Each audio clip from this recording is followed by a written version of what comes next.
Back on the campaign trail and posing for more selfies, barely 6 weeks after being re-elected. Emmanuel Macron is warning France again, not so much against the threat of the far right, but of a government that may be ineffective if it doesn't control Parliament. If the election of the President of the Republic is crucial, the election of the members of Parliament is decisive. Polls in recent days indicate his alliance Ensemble will win, but it could be a close call on getting the required number of seats.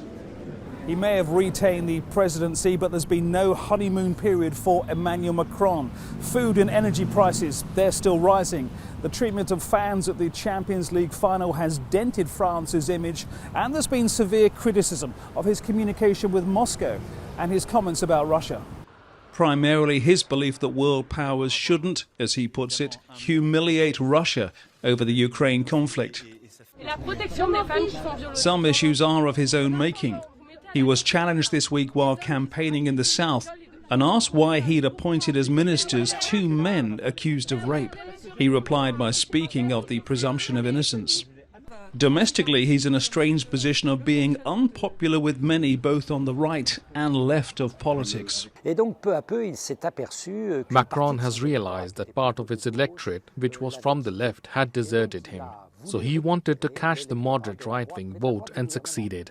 In the presidential election, he attracted more moderate right-wing voters than the moderate right candidate herself, Valérie Pécresse. So Macron today is more on the right than on the left. A left-wing alliance has been gaining ground under Jean-Luc Mélenchon. He says he wants to be prime minister and will oppose Macron all the way if he gets the seats. His coalition has argued that many voters only backed Macron in the presidential elections to stop the far right under Marine Le Pen from gaining power. Her National Rally Party is not expected to be influential in this vote, but could gain enough seats to create a group in Parliament, sit on committees and gain funding, still with an eye on the next presidential vote in 5 years. If Macron's alliance does not retain a majority in the Assembly, there is the uncomfortable possibility of a coalition with other parties and perhaps an awkward cabinet reshuffle just weeks after most ministers were appointed. Francis Collings, TRT World, Paris.